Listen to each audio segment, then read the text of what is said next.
Now we're on to Catie, the drunk, and the British man.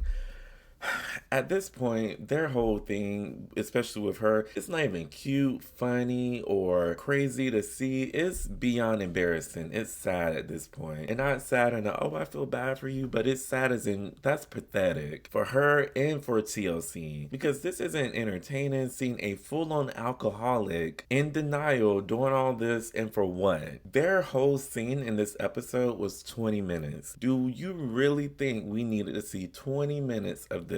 Absolutely not. And that goes to where I'm just like, I will never be a fan of 90 Day Fiance. Like, Die Hard, number one reason beyond this being fake is 2 hours. 2 hours of nothing. Their title card is her and him doing what? Making out. And the British man and everybody else who's her friend slash victim, because she makes out with all her friends, keep masking her alcoholism as being blunt or being cute or being wild and crazy, when it's like, no, crazy, right, but because she's an alcoholic. Since I first met her, she continues to be as probably the bluntest person I know. Talking about the night that they met and she was the drunkest. But I want him. And she still is. And so as they're heading back to the hotel, she's sitting here talking about, I'm thinking bad thoughts. Not like that, but... I'm thinking crazy thoughts. Not bad thoughts, just wild. Do you want to talk about him? No. I was just like, oh, we should be naked while driving. And I was like, wait, I think that's illegal. The fact that is you should be naked right now in the car, but also the fact that you're saying it like that, you need to be rerouting that car. Well, actually, you shouldn't even be behind the wheel because I'm sure she's drunk. But you need to be heading to AA and some type of psychiatrist because something is really off with this girl. But here he goes again, sugarcoating and trying to mask her real problem, talking about she's just ridiculous in just a comical way. She is a menace only in the most comical, ridiculous sense. No, she's drunk. Her mannerisms, the way she speaks, how she acts, all of that is not this blunt and brutal. It's her being drunk. And when you talk about she gets sweet, that's her either being hungover or too drunk to operate. Catie has this wonderful kind of ability to go from being quite blunt and brutal to being the sweetest, softest, sentimental person. So as they're laying here, this pick-me, she's beyond the pick-me, this insecure drunk is once again talking about wanting to be wanted, and the way to show that is only by having sex. I was so stressed out about us having sex. Now I'm tired because I feel like we've had problems with me feeling wanted. And I was worried when you came here, you wouldn't want to have sex and that would just like set the mood wrong and then we'd just be awkward and then our chemistry would be dead. And he's just laying over here and you can tell how drunk and chaotic she is because she got that nasty red lipstick and it's all over his lips and under his lips too. Yeah, I mean, I feel like... Just showing how gross she is. And she's just laying here talking about she wants to feel that he wants her and that's the only way. Not an emotional connection, not being there for her physically, but literally just by having sex. I just want to feel like you want me. And he says that the commitment that she can show is by not making out with other people. One commitment you can make is to not keep kissing other people. Literally admitting that she does that out of insecurity and just wanting to play with fire. She makes out with people partly from insecurity and partly I think she gets an impulsive rush from playing with fire. If you're aware of that, why are you still tolerating this and why are you not addressing this head on but just acting like she's this little girl and just needs a slap on her wrist when she's a grown capable woman and wants to blame it every 2 seconds on OCD and not alcoholism, but yet she just wants to be wanted. I want to feel wanted. He's talking about intimacy and love, and this dummy says outright that she does not feel love if they are not having sex. I don't feel loving if we're not having sex. At this point, you need to be finding old man disgusting Rick in LA, and you can find him because y'all can have all the sex y'all want and talk to and make out with all the people that y'all want and be fine. And he even says that he does not feel wanted and loved when she's out here making out with all these other people. And what does she say in response? Oh, well, at least they want to have sex with me. I mean, I don't feel loving when you're playing with other guys. Like, I think that's At least they want to have sex with me. Honestly, I'm like worried things won't change. Get her off my TV screen, please. I can't even do this anymore. This is just getting beyond ridiculous, pathetic. I really don't want to see her. And this British man gotta be a dummy and a scammer, sitting here thinking that there is still pure intentions behind what she's doing, because why are you putting up with this? Why are you sitting here tolerating this when she's saying straight to your face that's the only way that she feels wanted, because she's so insecure, yet she will not stop making out with other people. So the next morning, she's laying in bed talking, and she looks like the little girl on The Exorcism, just laying in bed looking sickly. I slept so well. Because we totally just passed out. Which is probably from all the alcohol she was drinking. But I hate 90 Day Fiancé for several reasons, but mostly because why do we have to sit here and recap your sex life and the sex y'all had the night before? Why do we need to hear that? Why would you think we want to hear that or see that? Me and Josh had sex. We didn't have sex that night. We had sex in the morning because I was dead. But her sitting here talking about because he was ready, she was happy, and that shows you that he wants you and you want more of that, which again, all you're talking about is having sex. Last night you were just like, I'm ready, which made me happy that Yeah, you like that. I really like that that's just what I like, that you're able to like tell me that you want me. Yeah. No connection, no emotional connection, no compatibility, just literally sex. And he's sitting here trying to explain when it clearly doesn't make any sense, which is why he sounds and looks dumb now trying to make sense of this. It's on me in a big way to like say that to you, because I know that you hearing that helps.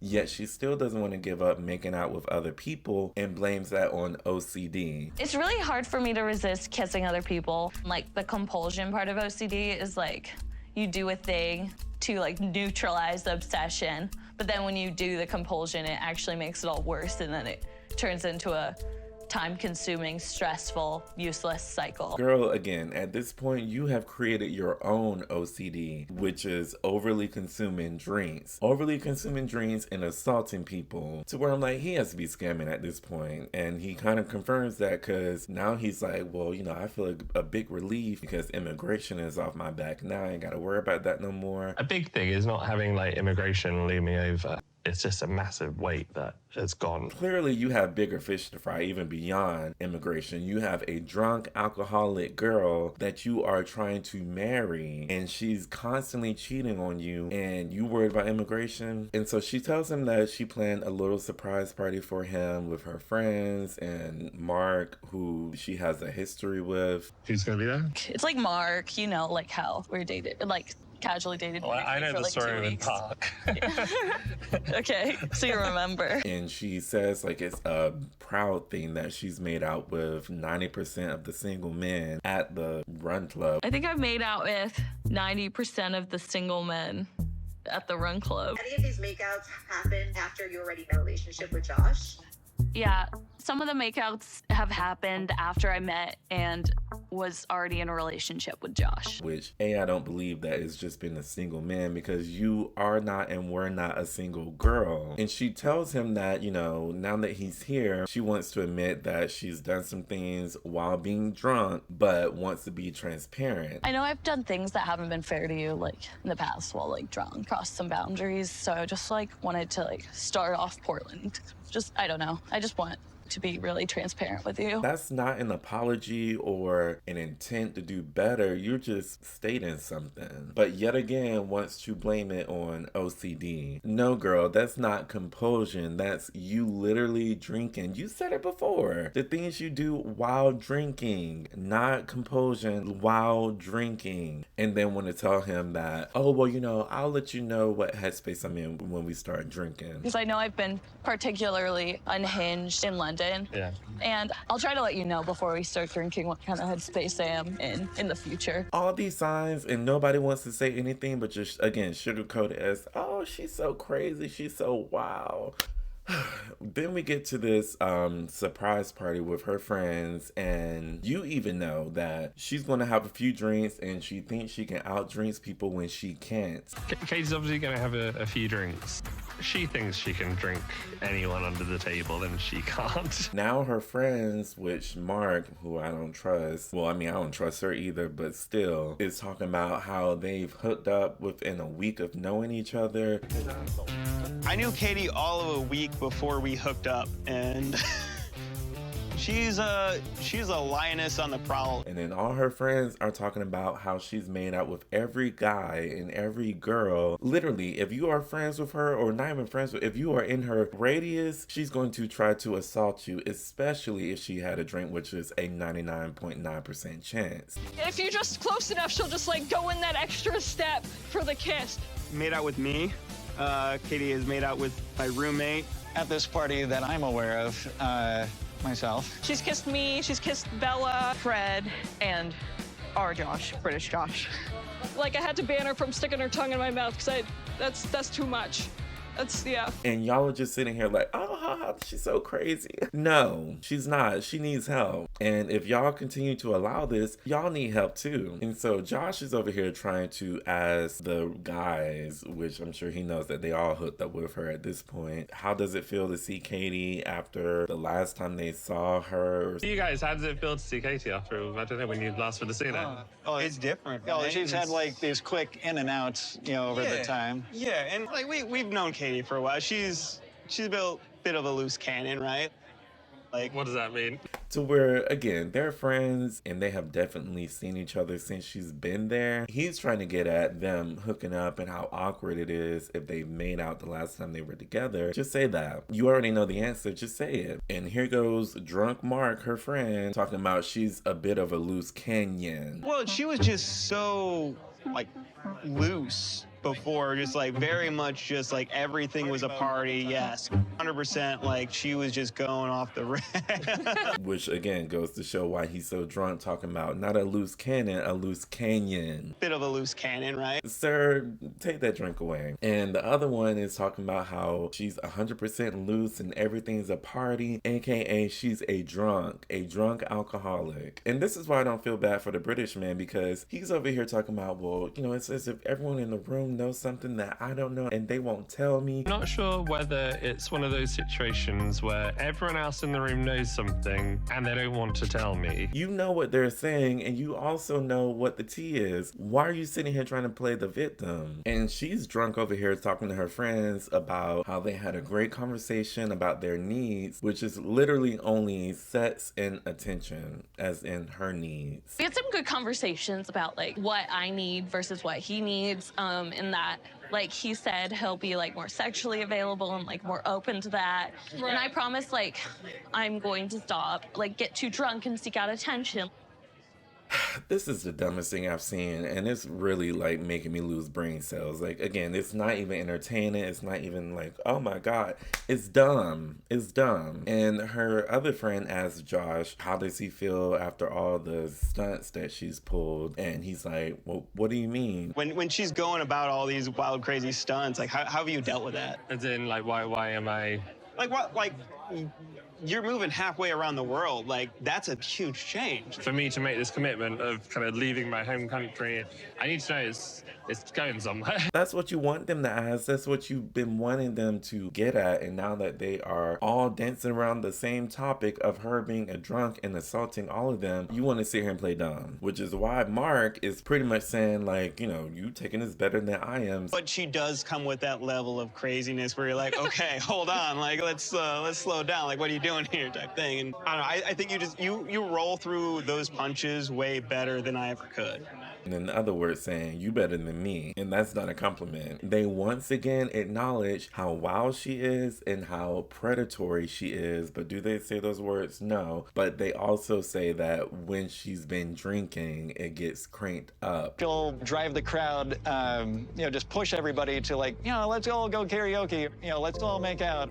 Once she's been drinking a certain amount, I mean, that definitely gets cranked up. Which is a problem. If this show does not end and y'all taking her to AA or having some type of intervention, I don't want to watch it. I am not interested in their story at all. He goes over to her and she's wasted talking about, well, I saw you and Josh and Mark talking. I call it the ex-lovers chat. We saw you and Mark and Josh talking. And I just like to label it the ex-lovers chat. Okay. Which is to segue that she's hooked up with them and she is drunk, chugging down her drink, getting another one, slurring her words. What were you guys talking about?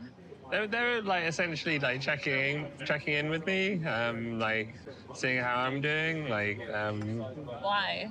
Trying to make a problem, saying, oh yeah, like I not only made out with them, but we hooked up. Not one time, but 3 times. That doesn't bother you? You're not insecure? It doesn't bug you that we banged before. I banged both Josh and Mark one time. Not one time, like 3 times. no. You're not insecure? Like, do you want to be with me? Yeah. Okay, well there we go. And just continues on saying these things to try to get a reaction out of him. Sometimes I feel like, oh, maybe I'll think about like the chemistry I used to have.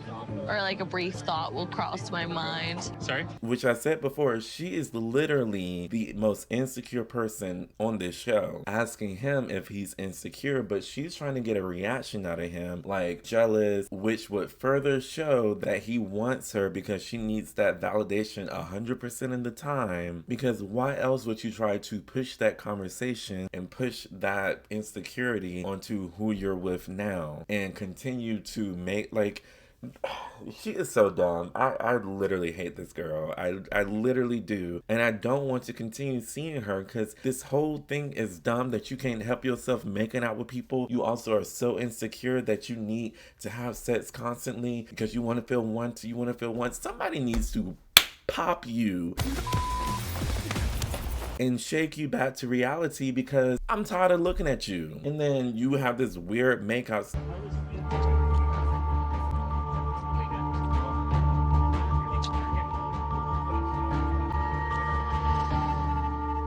So I'm not about to sit here and watch a drunk the entire season. So I can already say that she's probably going to be segued out of my watch time because this isn't entertaining. It's just sad and it's literally pathetic.